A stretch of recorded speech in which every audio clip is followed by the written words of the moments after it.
Hello সবাইকে। আগের ব্লগে তোমরা দেখেইছো যে আমাদের গ্রামে রক্ষাকালী পুজো ছিল। আর সেই রক্ষাকালী পুজোতেই কি করলাম বাকি সব কিছু দেখাবো আজকের এই ব্লগে। আগের দিন দেখেইছিলে বাকি সব রিচুয়ালসের পর বাতাসা ওজন সবে শুরু হয়েছে। আর এই যে প্রথমজন বসেও পড়েছে। একদিকে এই পুচকেটা বসবে আর তার উল্টো দিকে তার ওজনে সমান ওজন বাতাসা বসানো হবে। আর শুধু পুচকেরাই কিন্তু নয়, এমন অনেক সময় হয় যে অনেক বড়দেরও বাতাসা ওজন হয়।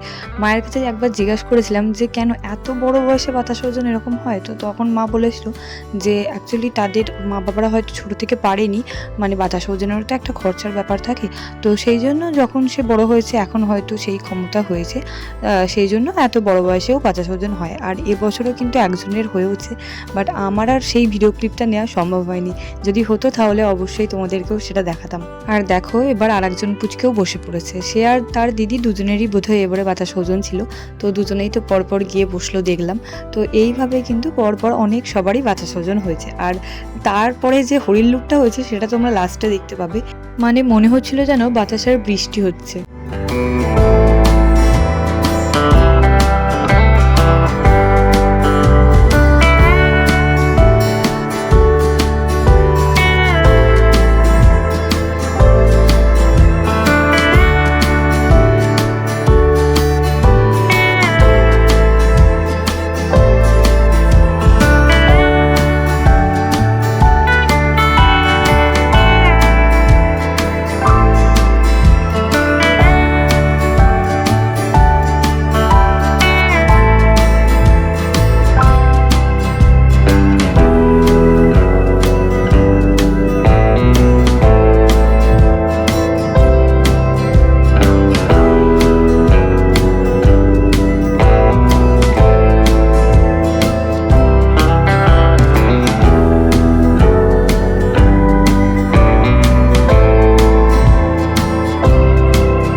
তখন কিন্তু বেশ রাত, প্রায় 2-2:30 তো নিশ্চয়ই হবে তখন, আমার ঠিক খেয়াল পড়ছে না, বাট তবু তখন কিন্তু ভিড়টা ঠিক এই রকম।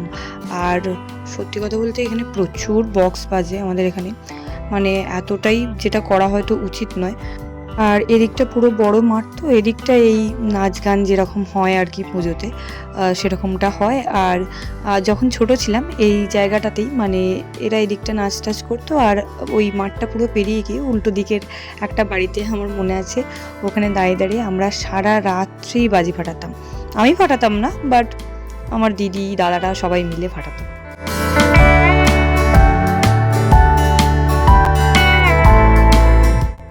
আর এখানে তারপর বলির জন্য প্রস্তুতি হচ্ছিল। আর এটা কি বলি হলো বলো তো? এটা কিন্তু চাল কুমড়ো। আমি তো ভেবেছিলাম লাউ, তারপরে বাড়ি এসে যখন মাকে বলছি, মা তখন বললো যে না ওটা লাউ না, ওটা চাল কুমড়ো বলি হয়। আর অত রাত্রিবেলা ঘুম চোখে আমার অবস্থা দেখতেই পাচ্ছ। তারপর আরও মন্দিরের কাছে এসে দাঁড়ালাম, কারণ এই জায়গাটা হচ্ছে আমার দাদারা সব দাঁড়িয়েছিল। আর এই দেখো গাছ বোম দেওয়া হয়েছে, যেটা আমার আর একটা মোস্ট ডেঞ্জারাস জিনিস লাগে। আর তারপর এখানে এখন হোম শুরু হয়েছে, তো ওইটাই আর কি দাঁড়িয়ে দাঁড়িয়ে একদম মন্দিরের সামনে দাঁড়িয়ে দেখছিলাম। আর আমার ঘুম চোখের অবস্থা যে বলছিলাম, মানে আমার এই রকম চোখ মুখের অবস্থার কারণ হচ্ছে, আসলে ব্যাপারটা কি হয়েছে, আগের দিন নাইট ডিউটি ছিল, সেদিনকে আমি সারা রাত্রির ঘুমোইনি। পরের দিন এসে এডিট করতে করতে সারা দিনের বেলাও ঘুম হয়নি, আর তারপরে একদম আবার সারাটা রাত্রির জাগা, মানে আমি পুরো 2 দিন না ঘুমিয়েছিলাম। তো কি করেছিলাম নিজেও জানি না, পরে যখন ভাবছি নিজেও ভাবতে পারছি না। এখানে তোমাদেরকে এখন আমি ঘুরে দেখালাম, তখন রাত্রি 4টে বাজে, মানে তখন যেন ভিড়টা আরও বেড়ে গেছে। আমরা তো ভাবছিলাম হয়তো সবাই অর্ধেক ঘুমিয়ে টুমিয়ে এসে আবার গিয়ে পৌঁছেছে, মানে এত ভিড় তখন। আর তখনও পুষ্পাঞ্জলি হচ্ছিল। আর তোমাদেরকে যে ব্যাপারটা আগের দিনে আমি বলছিলাম, যেহেতু সূর্য ওঠার আগেই ঠাকুরের বিসর্জন করতে হবে, আর টাইম প্রায় হয়েই এসছে, মানে ধরো 4টে বেজেই গেছে, সেই জন্য তখন আরও তাড়াতাড়ি করে যতটা তাড়াতাড়ি সম্ভব রিচুয়ালসগুলো সব শেষ করার চেষ্টা করা হচ্ছিল। আর এখানে হোমের আগুনটা জ্বলছিল, কি ভীষণ সুন্দর দেখতে লাগছিল। আর তারপরে এখন 108টা প্রদীপ জ্বালানো হচ্ছে। আমিও হয়তো এই প্রদীপগুলো জ্বালাতে যেতাম, কারণ পাশেই দাঁড়িয়েছিলাম, কিন্তু এত ভিড়, মানে অত ঠেলাঠেলি করে আবার প্রদীপ জ্বালতে যাওয়া, তো সেই জন্য আর গেলাম না আমি।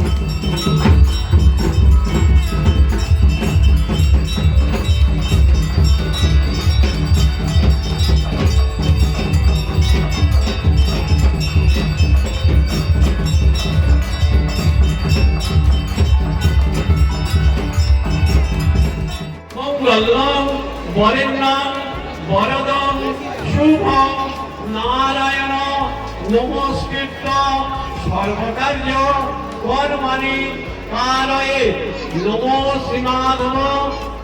আর হোমের পর আবার আরতি হলো, আর তারপর পুষ্পাঞ্জলি হলো। দেখতেই পেলে তখন কতটা ভিড়। আর এবার শুরু হয়েছে বাতাসার হরিল্লুট। মানে এত বাতাসা, মানে আমি জাস্ট দেখছিলাম আর ভাবছিলাম পুরো বাতাসার বৃষ্টি হচ্ছে। যদিও আমি ফার্স্ট থেকে একটাও কুড়োইনি, আমি চুপচাপ ওখানে দাঁড়িয়েছিলাম আর এই যে ক্লিপসগুলো নিচ্ছিলাম। আর তারপরে হচ্ছে মামা না হলে দাদা কেউ একজন আমাকে একটা বাতাসা কুড়িয়ে দিল, তো আমি দাঁড়িয়ে দাঁড়িয়ে ওটাই খাচ্ছিলাম। তখনও পর্যন্ত আমি কুড়োইনি। তারপর দেখলাম যে আমি পুরো দাঁড়িয়ে দাঁড়িয়ে লস করছি, মানে আমার তো একটাও বাতাসা তোলা হয়নি। আর সবাই দেখছি ব্যাগ ব্যাগ বাতাসা ভরে নিয়েছে তখন অলরেডি। তারপর আমার মনে হলো যে না, এবার আমাকেও বাতাসা তুলতে হবে কয়েকটা। তো তারপর ওই ওড়না, মানে চুড়িদারের যে ওড়নাটা ছিল, তো সেটাই পেতে দিলাম। আর তারপরে দেখলাম যে ওইটুকু টাইম ওড়না পাতাতেই আমি বেশ অনেকগুলোই বাতাসা সংগ্রহ করে ফেলেছি।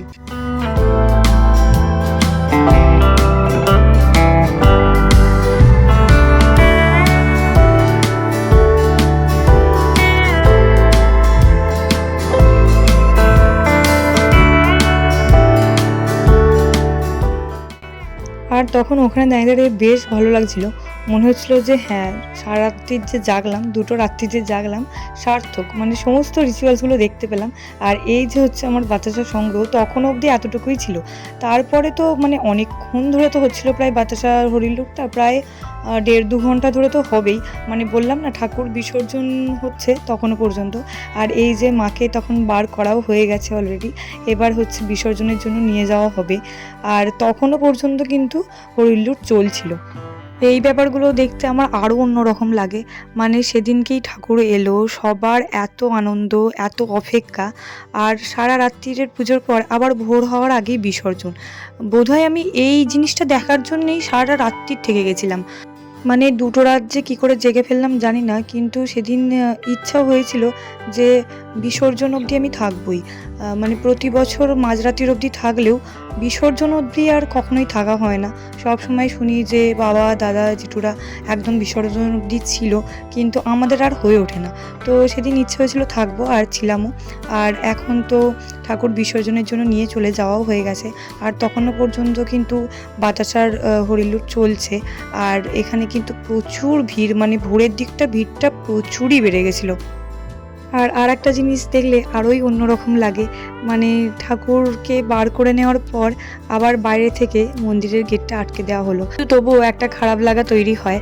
আর তারপরে এখন আমি কি খাচ্ছিলাম জানো? নাড়ু। মানে জেঠু তো মন্দিরের মধ্যেই বসেছিল, আর ওখানে ঠাকুরমশাইকে বলেছিল যে নাড়ু খাওয়াতে, তো ঠাকুরমশাই দিয়েওছিল। আর তারপরে ভোরবেলা নাড়ু খেতে খেতে বাড়ি চলে এলাম আর কি। সারা রাত্রি তো আর সেভাবে কিছু খাওয়া হয়নি, পুজো দেখতে দেখতেই হয়ে গেছে।